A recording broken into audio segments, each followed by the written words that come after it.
There we go. Okay. Thank you. Thank you. Sorry. Technology has not been our friend this morning, but it's going to go better now. Yeah. All right. Okay. So the tips and tricks I say we, but mostly Rebecca are going to cover. I have one tip to share with you guys today, but we're going to talk about the ticket structure. We're going to talk about moving from level to level within a service request. We're going to talk about the best ways to communicate with your customers, talking about using more options to email, talk about the difference between post and save and update. We're going to talk about sensitive tickets and the watch list. We're going to talk about using global search, which is my very favorite part of ServiceNow, I have to say. We're going to talk about submitting tickets on behalf of someone else. We're going to talk about surveys, and I'll show you how to capture the permanent link for a knowledge-based document. And then we'll have some time for Q&A at the end. Please feel free to go ahead and submit questions at any time along the way. If it's relevant to the current ticket, we'll go ahead and answer it, or if we can answer it quickly, and others we'll save to the end and so we can have a longer discussion. Before we get into the tips and tricks, I just want to mention again that one of the best places to learn about what's going on and to post questions and get answers is Microsoft Teams. So there's a Teams for ServiceNow, and to join it, you go to Microsoft Teams, click on the Teams icon on the left, click Join or Create Team, which will be up in the upper right. Then in the Search Teams field, you type ServiceNow and press Return, and hover over the ServiceNow icon and click Join Team.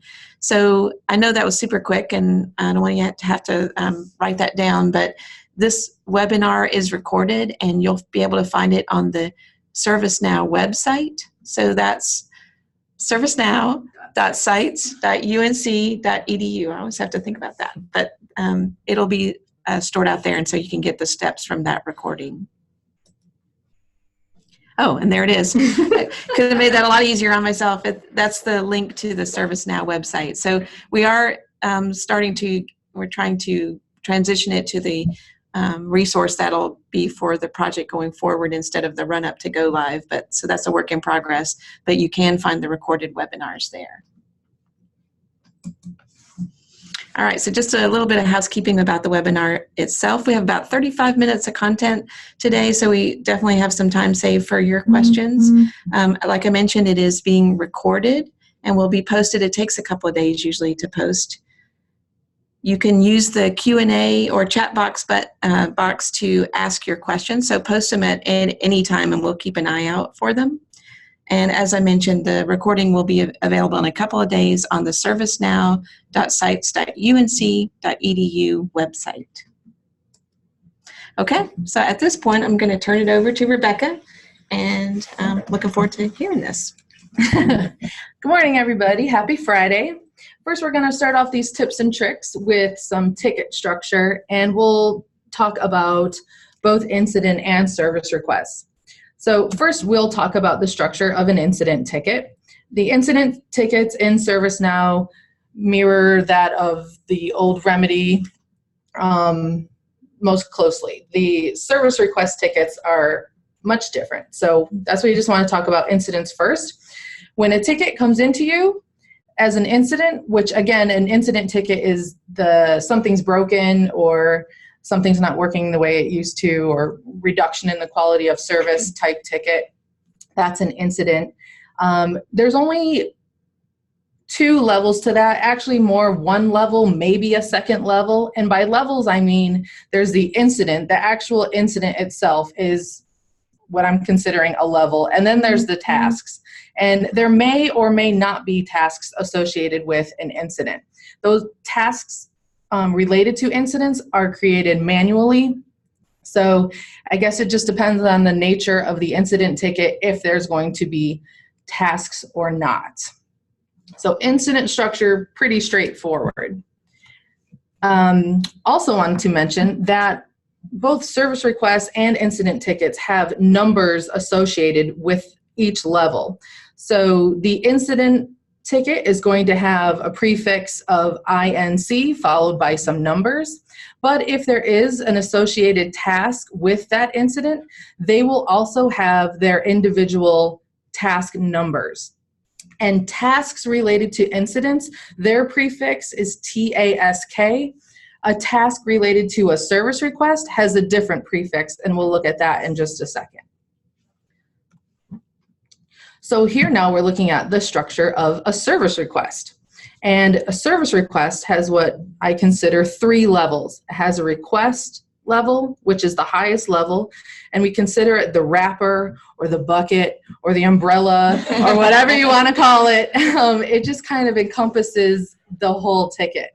Then you move down to the item level, and that's actually what the customer is asking for. And this is also the level where you would communicate with your customer, and we will talk about that in just a moment. And then there are the associated tasks, and the tasks are related to the requested items. And tasks, again, it's the work being done to fulfill a requested item. They also have their individual numbers related to them. So unlike incident that started with an INC followed by a bunch of numbers, a service request starts with a REQ, that's the highest level. Then each item associated with that request will have their own individual number. So even though they're related to one request, they are 2 separate items, so therefore they have 2 different item numbers. And they start with RITM, or RITM, as I've heard some people call it. Yeah, you're part of the in crowd when you start calling it. You're part of the in crowd. Then you know you're dangerous when you're using that. That's right. Okay. And then you have the associated tasks with those items. I know the screen looks kind of full right now, but the item on the left has 3 tasks that are happening sequentially. They each have their own task number. The item on the right, it looks like the first 2 tasks can be done concurrently, which is a nice feature of ServiceNow. And then the last task on the right happens after the other 2 were taken care of. And that is the structure of a service request. When I was first learning about this, I saw this structure laid out this way, and it took me a really, really long time to understand it. And how I understood it was associating it with shopping on Amazon. So I figured I would make a slide and share that with you in the hopes that if this slide that I currently have up right now isn't resonating with you, maybe my next one will. So let's look at the structure of a service request a little bit differently. So I'm a customer and I go out to Amazon because I'm going to buy a TV. I'm going to request a television from them. And I'm also going to request another item. I'm going to request a set of tennis rackets. Those are considered the items. Those are the things that me, the customer, is asking for. So I pick my items out on Amazon, and then I submit my order. I go through the whole checkout, and now it's in the hands of the fulfillers over there at Amazon. And they're going to have some steps to go through to get me my items. And I just made these steps up. I'm sure it's much more involved, but I don't work at Amazon, so bear with me. You'll get the idea. So the fine folks at Amazon, they're going to get those items from the warehouse, right? They're going to go find them, get them off the shelf, and then someone's going to be boxing up those items. While someone is boxing up those items, someone else could be printing the label. So we have, get it from the warehouse. Well, they have to get it from the warehouse before they can actually box it up and put a label on it. But boxing it up and printing the label could be happening at the same time. After those things are taken care of, then they're going to put that in the mail. Now, have you ever ordered something from Amazon? Maybe you got a couple of items and you got something on Monday and then the other item on Thursday. That's okay. The same thing can happen with ServiceNow. So the customer requests their items. All of these things that Amazon is doing are considered the tasks. And everything, all of it, because we're just looking at item and task levels right now. What about that third level? It's the request. That's the umbrella that it is all under. And that request won't be considered fulfilled until the last task on the last item has been taken care of. So until they put my tennis rackets in the mail, on Wednesday, even though I already have my TV, that request still stays open. So hopefully that helps. I don't know how it's coming across this webinar. One other thing I wanted to mention, though, is what is happening at the item and task level. So at the item level, and this is now related to ServiceNow, that's where you would actually communicate with your customer. We'll look at this when we get into the actual tool and demo it. And you can also put your work notes at the item level. You can put work notes at the task level as well. Just want to point that out. Do we have any questions yet? No questions yet. Wow, okay. I did want to mention too that there's been some confusion or discussion about where to put comments, where to communicate with customers, which I know you're talking about. But some teams have just decided to put all work notes at the item level, just because then you don't have to keep opening every single task to see the comments in there. So it's not that we're saying you have to do it that way, but there is a benefit that if you do it all at the item level, it's a little easier to see what's happened with a request. Mm-hmm. So I wanted to mention that. And I know you're going to talk about the communicating part later, so I won't steal your thought. It's good. It's good to hear it twice. Yeah. So I'm going to just bump back to that earlier slide so you can kind of see it again now. So you have the request level, which again, you, if ever, will rarely ever go into the request level, probably never, but just want to mention that it is out there and it has its own number. You can have one item associated with a request. You can have 2 items. You could have 3 items. It just depends. And then same thing with the tasks. Even if the service request is for something super simple, is this chart field valid, for example, it will always have the structure of request, item, and task, even if it's the simplest thing that you could ever do. And if it's complicated, you could still have request, item, and multiple tasks. Doesn't matter.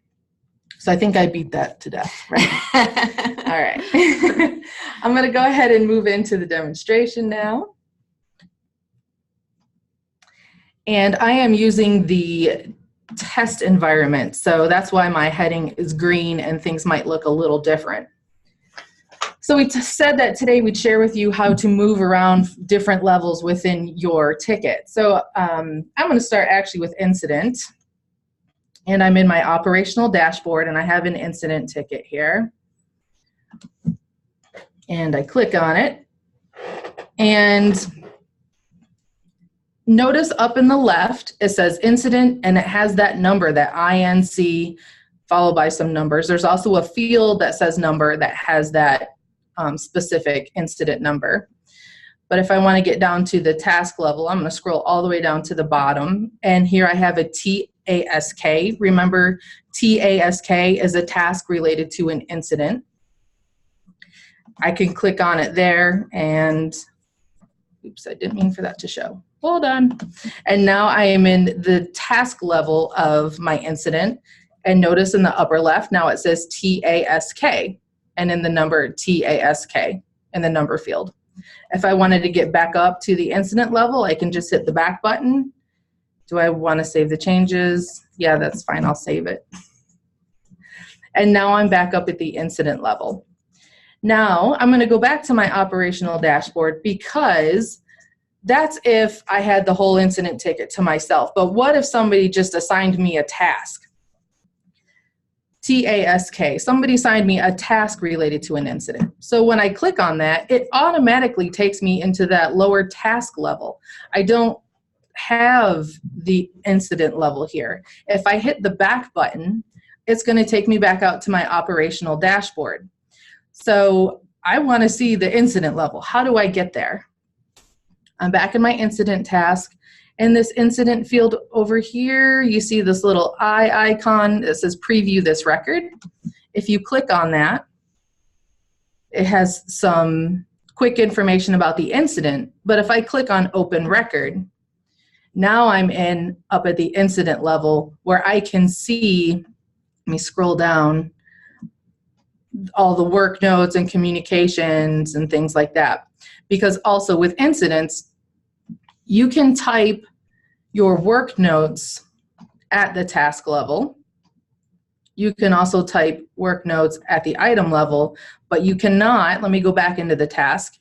There's no place here to communicate with a customer. So I might be completing a task, but say I need a screenshot from my customer. How do I let them know that? You'll have to go up to that item level. Sorry, not the item level, the incident level. And open that record. And now you'll be able to type in some customer visible notes there, which I'm going to talk much more about in just a second.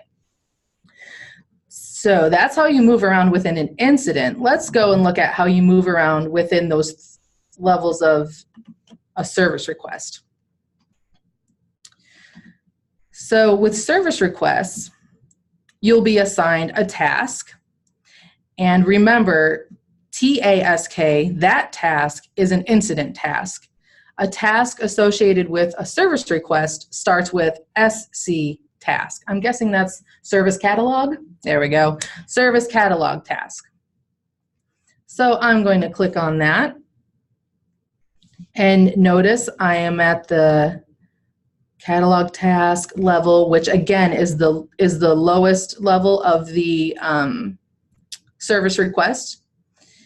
And I have work notes here that I can type, but as Anita just said, you know, if I type my work notes in here, they're visible to me, but what about everybody else that is associated with this service request and they're working on it? I want to put work notes up at that item level so everyone can see my work notes. Not only that, I need to communicate with a customer, and you can't communicate with your customer at the task level. You can do it at the item level. So how do you get there?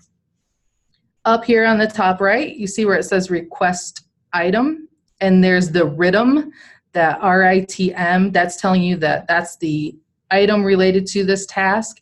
Click on that icon, open the record, and now, if you notice up here on the left, you're at that item level.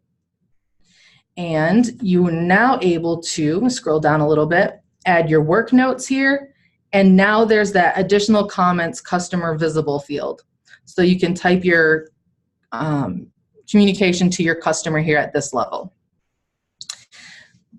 Let's just say that somehow you found yourself up at the very top level of this request, at the request level. And again, I said earlier, you will probably never go here because there's no information there that's any more, actually, there's nothing, right? There's nothing additional that isn't at the requested item level. Okay. But let's just say you accidentally found yourself there.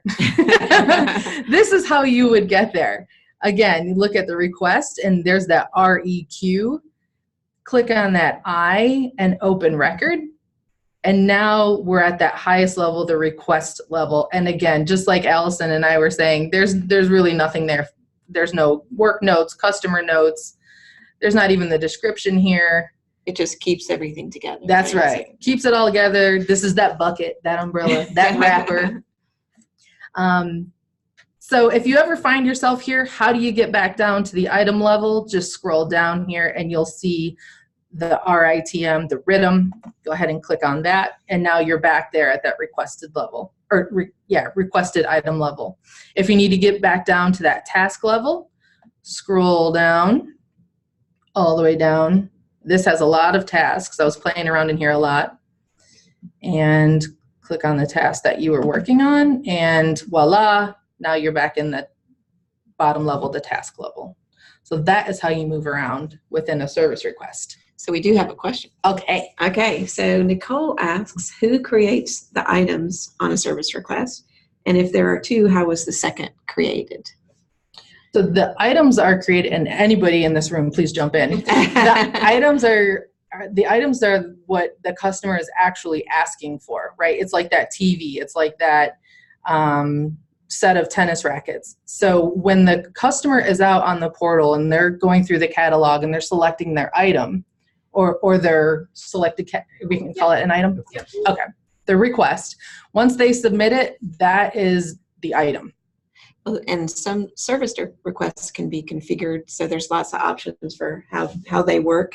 And so some service requests have a shopping cart, and you can choose items and add it to a cart. I'm looking at these guys to make sure I don't say anything dumb.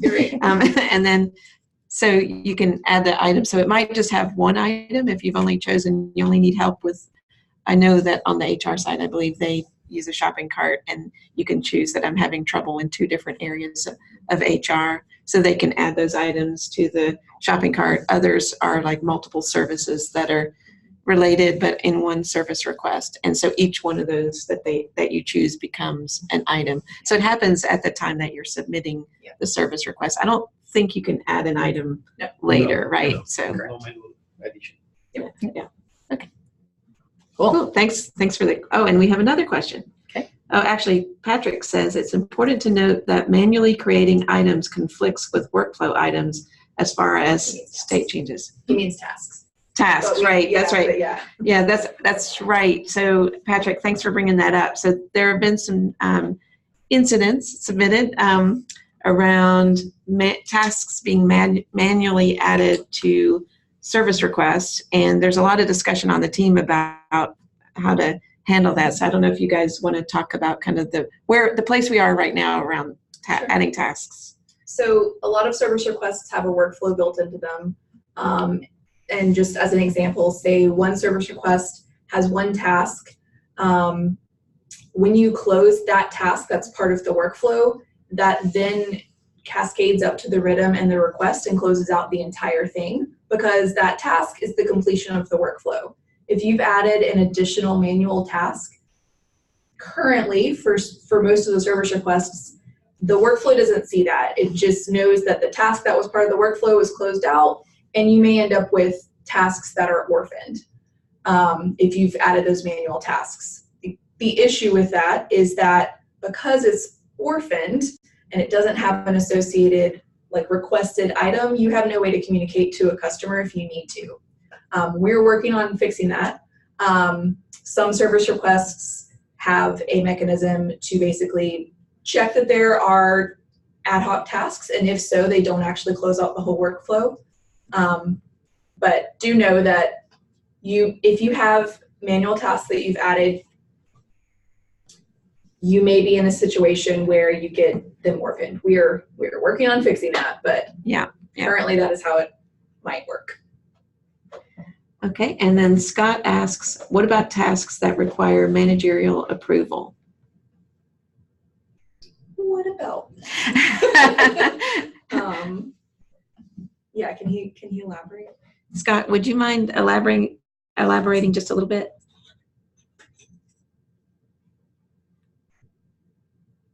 And we'll give you a minute to do that. We'll touch back. I'll keep an eye out and see if we can get more detail, and if you want to go on to the next tip. So the next tip was communicating with your customer, which we've already touched on it a little bit, so I'll talk about it a little bit more. I'm going to go back out to my operational dashboard, and I'm going to pull up an incident. So I'm in an incident, and I have currently, it says additional comments, customer visible, and also work notes here. I'm going to reset my screen a little bit just because some of your screens might look like this. So work notes, I don't have another field right now that says customer visible. I just took them away.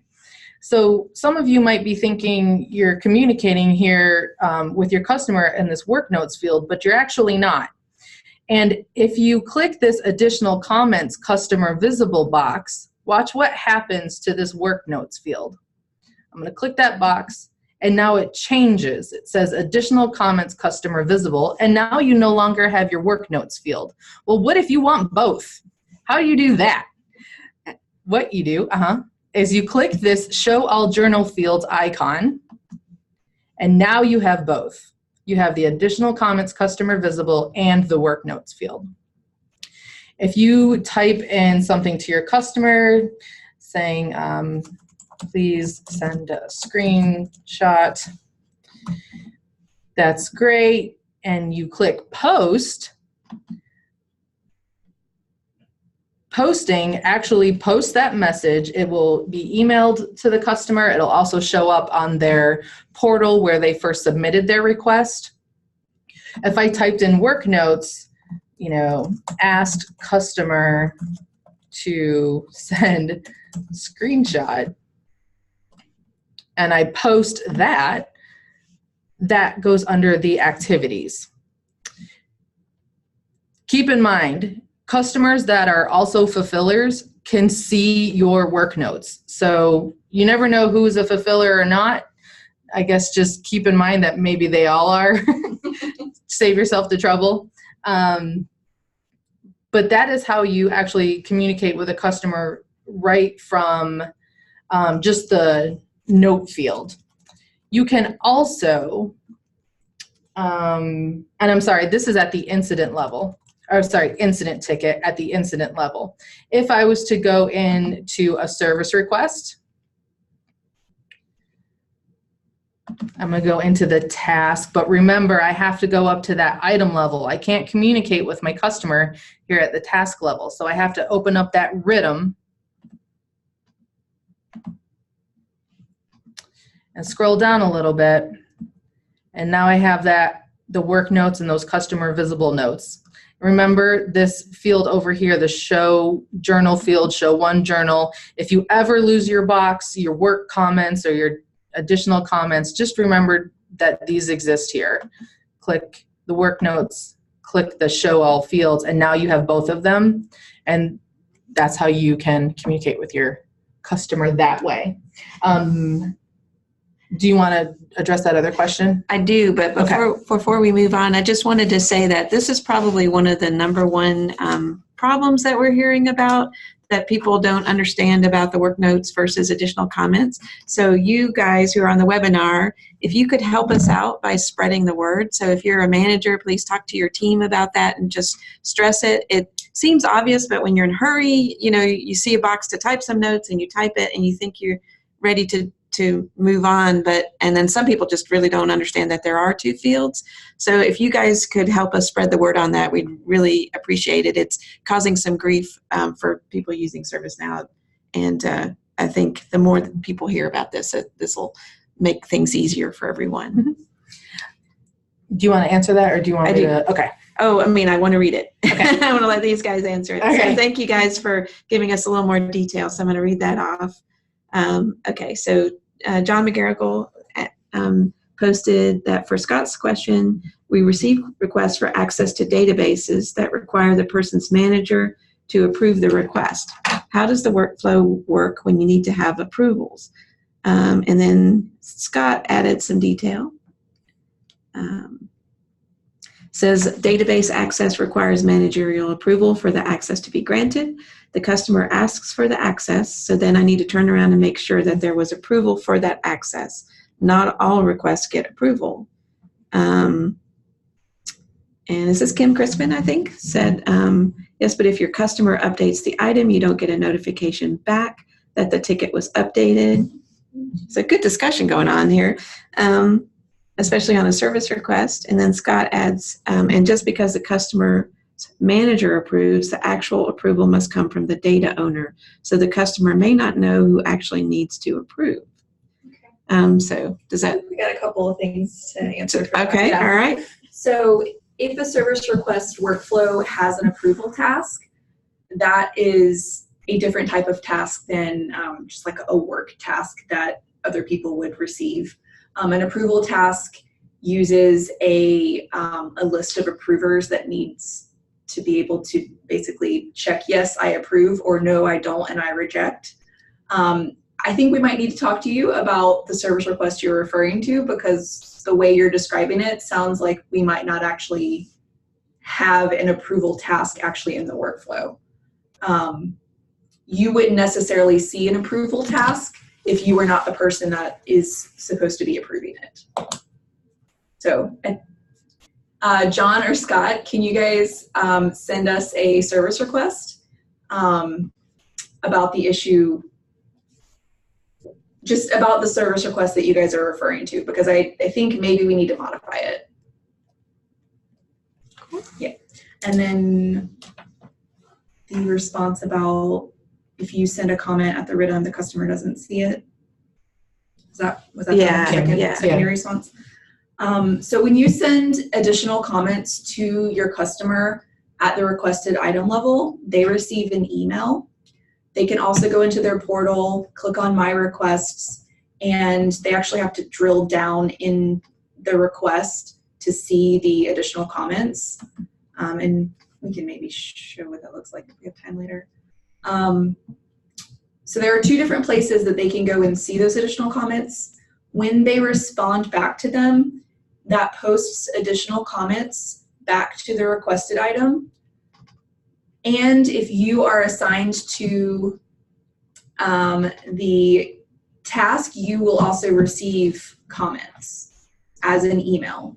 So there are a couple of different ways that you as a fulfiller would be able to see the comments added. You can go back into the requested item and see that there were additional comments posted, but you should also be receiving an email notification about that. We know that we've got a lot of notifications going out, and some of them are not very helpful, and some of them are getting lost, but you will always be able to see in the requested item the additional comments from you and from your end user. And adding on to what Allison just said too, that improving notifications is a big focus for the team right now. So hopefully you'll see improvement shortly. It'll be a gradual process, but that is the one of the main focuses for this next development sprint. So, okay, so I just want to make sure there were lots of discussion, so that's great. Let's see. I just want to mention that William mentioned that you can also manually add approvers to items and tasks, but email notifications don't go out from the task level approvals, but they do from the item. So I don't know, that was, okay. And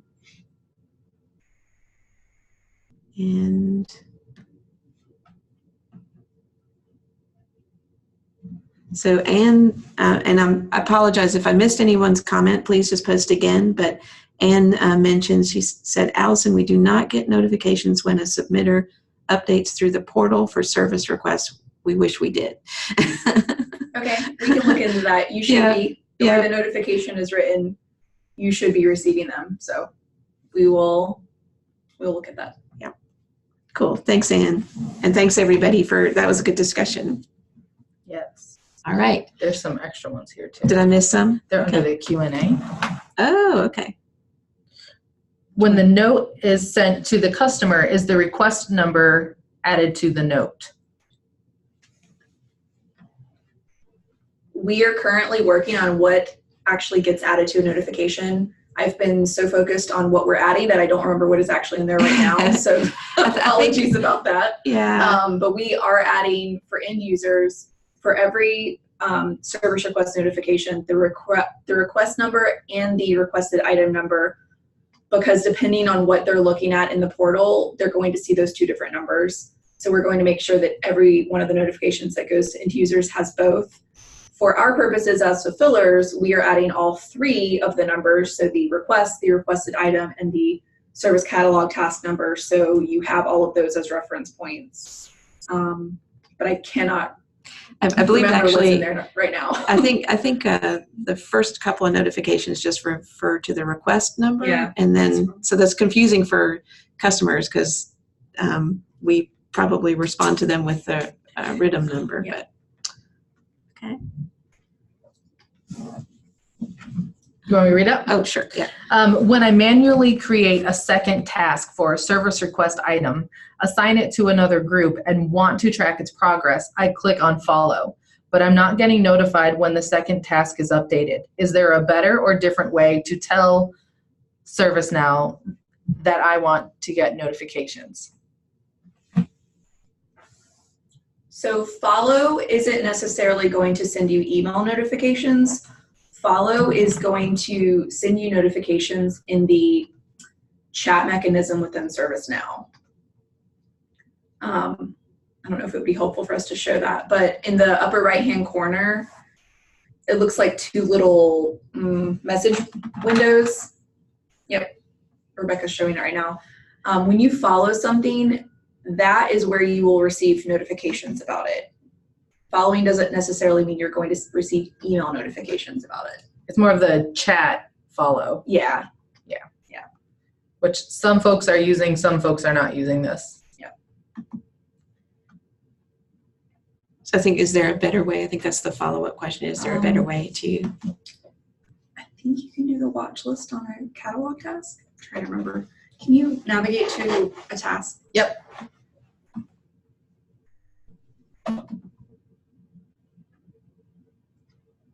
Nope. It's not at the item level either. In an incident, yes. In a service request, okay, there you go. On the left-hand side, there's a watch list. So adding yourself to the watch list for an incident or for a requested item is going to give you notifications. Okay. So we have a question that says, does replying in email to a response sent from ServiceNow that's customer visible, does it update the item notes? Replying to an email, if you get an email from ServiceNow and reply, it does go into the request. Mm-hmm. You can't, in Remedy, you could send an email to Remedy to create a ticket, and that's not possible in ServiceNow. But it is nice to be able to reply to a ticket. A customer can reply to a ticket and record the response. Okay. Good? I think so. Okay. What's I'm missing? Yep. Okay. So we were just talking about where to communicate with the customer. And again, for service requests, that is at the item level. For incidents, you're going to do it at the incident level. But you can, and that is using the customer visible notes. We've already talked about emailing. So if some of you are unfamiliar with how you even do the email, in both incidents and service requests, there's this more options icon, the 3 dots up at the top. If you just click on that, then there is the email option. Click on that again, and voila, there you go. You can type in the recipient, whether it's a parent, somebody else you're just emailing to get some information from them, whatever the case may be. You add their name there. The CC field is, I believe, correct me if I'm wrong, that is the customer. It is. Okay. And we actually have a request to maybe move that up to the 2. Okay. It's being evaluated. Okay. So that is how you send an email rather than the customer note, is by clicking the 3 dots up at the top. I also wanted to talk about the update versus save versus post. You saw me post earlier when I was doing an example. I didn't talk about it though. I'm going to go into an incident again and to demo this.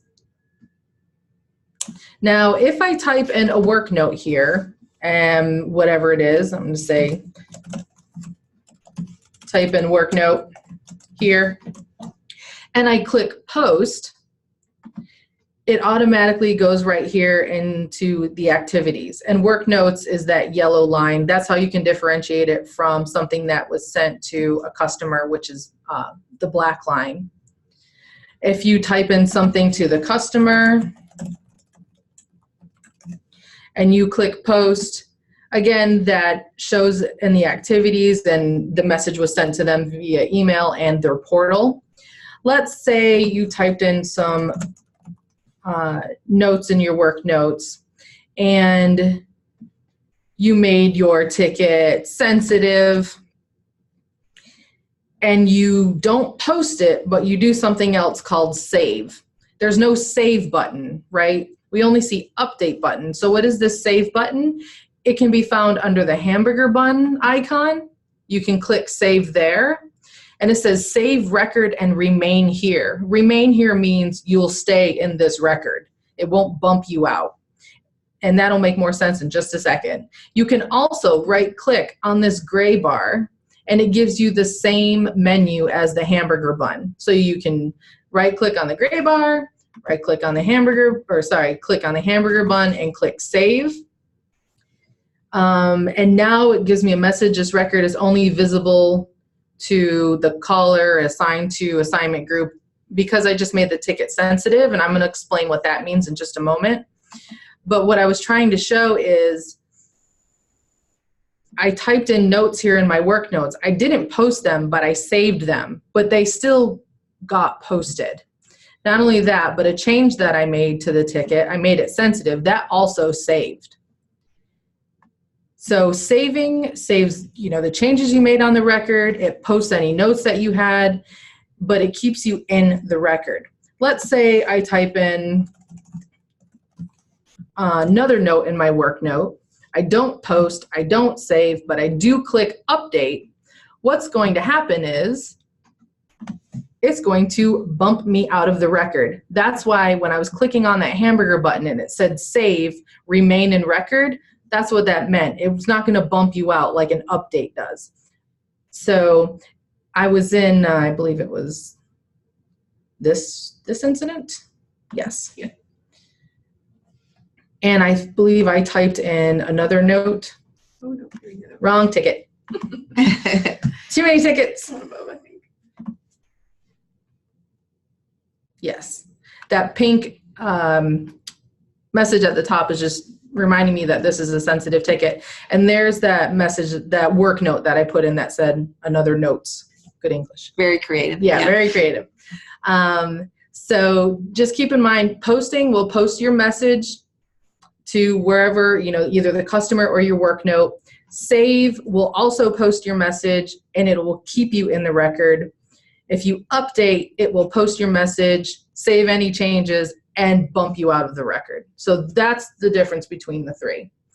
I also, I made this ticket sensitive. So let's talk about sensitive and the watch list.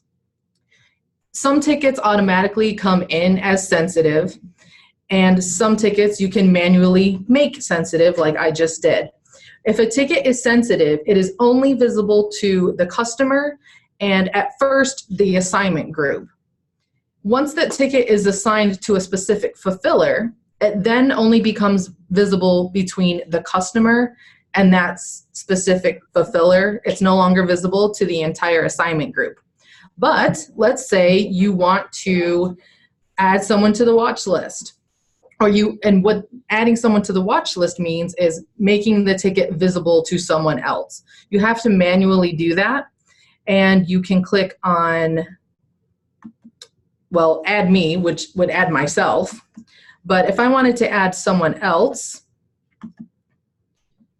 I lost my icon, but there was an icon there that looks like a little lock. Looks like a little lock. You can click on that and then type in the name of the person you also want to be on the watch list. So now this means that I made my boss, Anita Collins, a part of this ticket on the watch list. So now I can see it, the customer can see it, and my boss, Anita, can see it. So that's how watch lists work. I asked Allison this earlier in the week, what if there's a ticket that you're not associated with, as far as you have a task or something like that, but this is something you need to be in the know about. Is it taboo to just go into a ticket and add yourself to the watch list?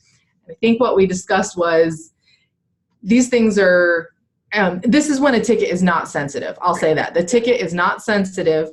It's just a regular old visible ticket. Can you go in and add yourself to the watch list? And the answer is yeah, go ahead, because this is all visible anyway. By adding yourself to the watch list, you're essentially just making it quicker. Yeah. But it's visible anyway, so go ahead. Yeah. Can we have a couple more questions? Yes. So follow-up questions. So Patrick asked if you could show on the portal how the comment that you added shows from the end user perspective. So I don't know if you have that. I sure can. You have it. All right. Let me find this. Make sure I have the right ticket. So let's see. I said something to the customer. Okay, so let's keep that in mind. And I'm going to go out to the portal. And I'm going to click on my requests. I think this was the ticket. Okay. And there's that note there, something to the customer. Now notice there's also other notes here, but they have that yellow bar. And remember, the yellow bar means work notes. I am a fulfiller, so I can see these notes. And again, this is a little wonky because I'm in the test environment. If in the real production environment, say I was a customer that I was not also a fulfiller, I would only see this something to customer note. But if your customer is a fulfiller, keep in mind, again, they will see everything. Cool, thank you. Yep. And then Marcus had a question about when you emailed from ServiceNow. He said, asks, does that email get captured in the work log? Yes, it's supposed to. It's really delayed. Yeah, so emails get queued up. They could take up to 5 minutes to send out. Yeah. To send, but does it get recorded in the work log when you? To be recorded. Oh, okay. It's recorded once it's sent. Oh, okay. It just may take a while. You may think, oh, I just sent the email. Why isn't it showing up in the activity log? Because it is actually getting queued up to be sent. Yeah. I actually thought it was broken and didn't work. Okay. But then I gave it about 5 to 10 minutes and then it showed. Yeah. Okay. Good to know. Good to know. When that does happen, you will actually see an additional activity get added to the activity log, and it will show the email that was actually sent. So there is some confirmation in the system. It just happens once the actual email is sent. I'm going to move on now. We have 2 more quick tips, and then Anita's going to give you her awesome tip, and then we'll be done. We'll take your questions, then we'll be done.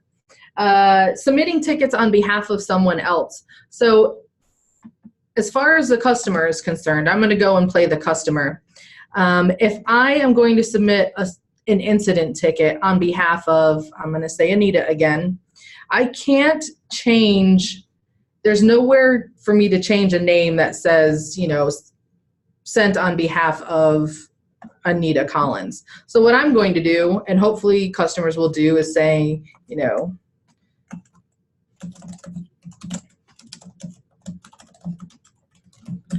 Anita Collins,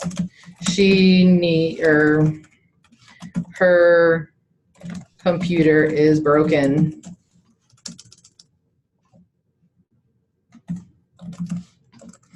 And I submit this for her.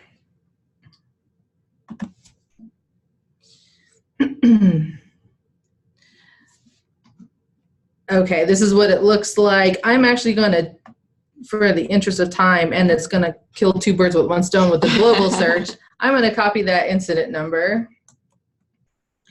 And I'm going to go back into ServiceNow Fulfiller View. And if I plug that incident number up here in this global search, it'll take me right to that ticket. Here it is. Submit on behalf of Anita Collins, her computer is broken. So as a fulfiller, I'm going to go up to that caller field, and I'm going to take out the person who submitted the ticket and put in who it's on behalf of. So now communications will be made to that customer as opposed to the person who actually submitted it. Just so everyone's aware, we are reassessing this. We will most likely be allowing people to submit incidents on behalf of other people. That's just not how the form was initially set up. So this is how to do it for now. Yeah. How to do it for now. Service requests, I'm going to go back out to the portal real quick. Service requests, you can actually submit on behalf of someone else. So I'll click on service request, request something else. And notice there's the requested for field with a drop down, and you can type in someone else's name. And now the ticket will be considered, requested for whoever. Yeah, yeah. I just also demoed using that global search real quick. So I wanted to talk about that for a second. You can use this global search up here to type in actual ticket numbers. And as you just saw, it takes you right to that ticket. You can type in keywords, and it'll bring up information related to that keyword you put in. You can type in someone's name, and it'll bring up everything related to that person. It looks like over here, it says what's on this page. I put in my own name there, Rebecca Jones, and it has all these tasks and incidents and people, places, knowledge. I guess I'm in knowledge somehow. Mm-hmm. Okay. Knowledge articles, yeah. Okay. So this is great to see, a history of tickets perhaps for the person. It will show it's open. What's open tickets? Okay. So use global search. Anita, you love this part. I do. Anything you want to share with them? Well, actually, so I know we're running close on time, and okay. But I did want to talk briefly about the knowledge article. Yes, so please do. Have time to do that? Okay. So I did want to mention, we'll talk more about knowledge at a future webinar in more depth, but I wanted to mention. It shows closed incidents too. Oh, okay, Allison. So on the search, the results do show closed and open tickets, so that's good news. Yep. But since we were talking about knowledge, I did want to mention one thing as you guys are getting familiar with the knowledge base.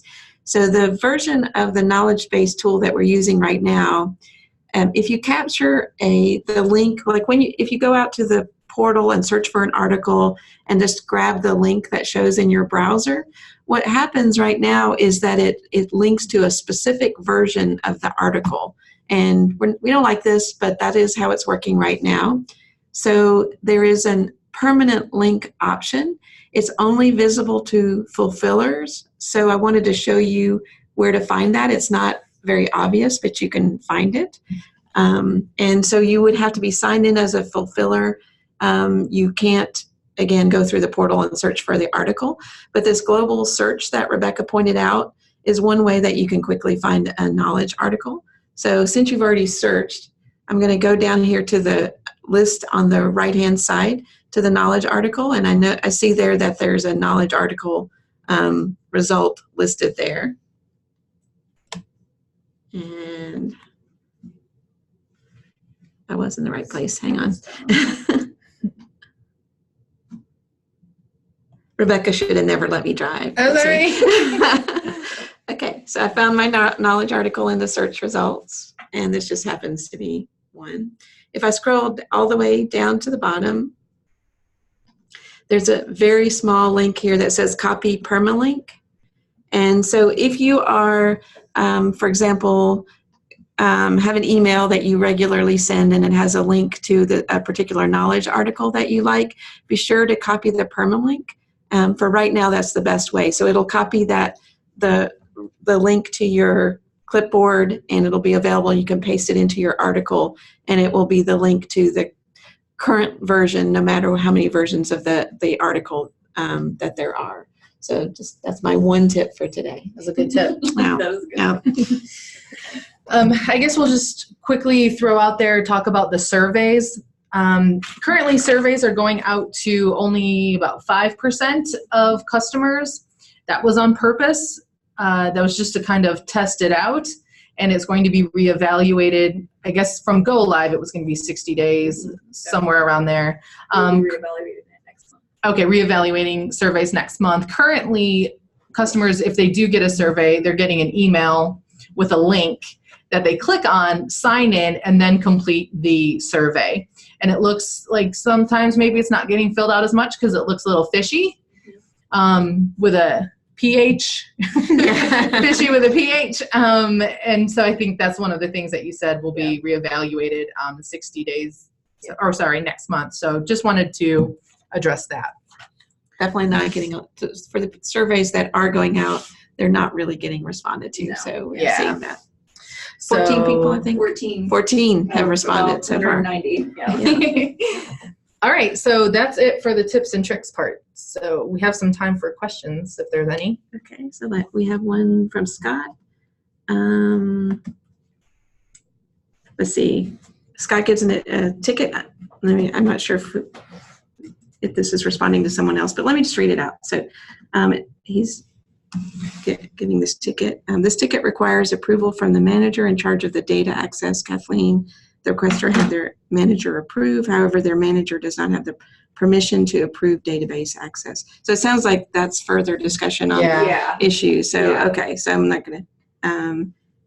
And if I missed anyone else's question, there were comments flying there for a little while. Yeah. please do bump it up.